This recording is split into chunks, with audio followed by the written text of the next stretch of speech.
છેલ્લા 21 વર્ષથી ચાલતા 20,000 બાળાઓના માતૃશક્તિ ભોજન સેવાયજ્ઞના કવરેજ માટે વિનંતી. ગિરીશભાઈ કોટેચા, ગીતાબેન કોટેચા તથા કોટેચા પરિવાર દ્વારા જૂનાગઢ ખાતે દર વર્ષે નવરાત્રિ નિમિત્તે 250 ગરબી મંડળની 20,000 બાળાઓને સાક્ષાત જગદંબાનું સ્વરૂપ સમજીને ભોજન કરાવવાના ભવ્ય સેવાયજ્ઞનું આયોજન કરવામાં આવ્યું છે. નમસ્તે, મારું નામ છે ચાંદની કોટેચા અને અમારા કોટેચા પરિવાર દ્વારા છેલ્લા 20-21 વર્ષથી આ ગોળણી જમણવાર નું આયોજન થાય છે. એટલે વર્ષોથી 20-21 વર્ષથી 250 જેટલી ગરબી અને 20,000 જેટલી બાળાઓને અમે અમારા ઘરે બોલાવીએ છીએ. અમારા બંગલે અમારા પરિવાર બોલાવે છે. અમારા પરિવારના બધા વ્યક્તિઓ એને ચાંદલા કરે છે. બધાને અમે અમારા હાથે ભોજન પ્રસાદ ખવડાવીએ છીએ અને બધા અહીંથી દીકરીઓ બધા હસતા મોઢે છેલ્લે એક લાણી ગિફ્ટ અમે આપીએ અને જાય છે. અને ખુશીની વાત તો એ છે કે આજે પરંપરા તો વર્ષોથી છે એની અમે રાહ જોતા હોઈએ છે, પણ માતાજીના સ્વરૂપમાં જે આટલી ગોળણીના પગલા જે અમારા ઘરે થાય છે એ જોઈને એનો એક અનેરો જ આનંદ આવે છે કે આજે પગલા બધી છોકરીઓ આવે છે, બધા ચાંદલો કરીએ છે, કોણ માતાજીના સ્વરૂપમાં આવે છે ખ્યાલ નથી.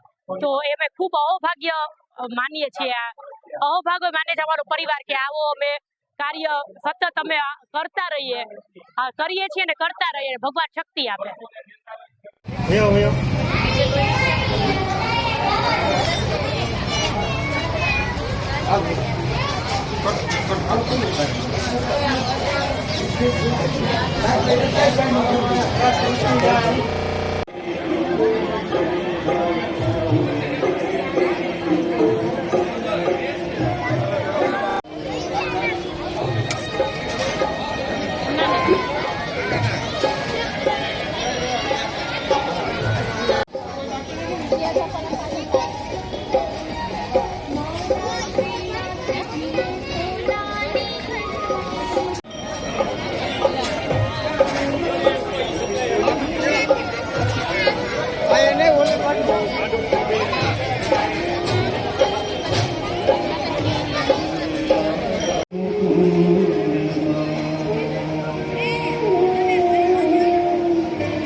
જોવાનું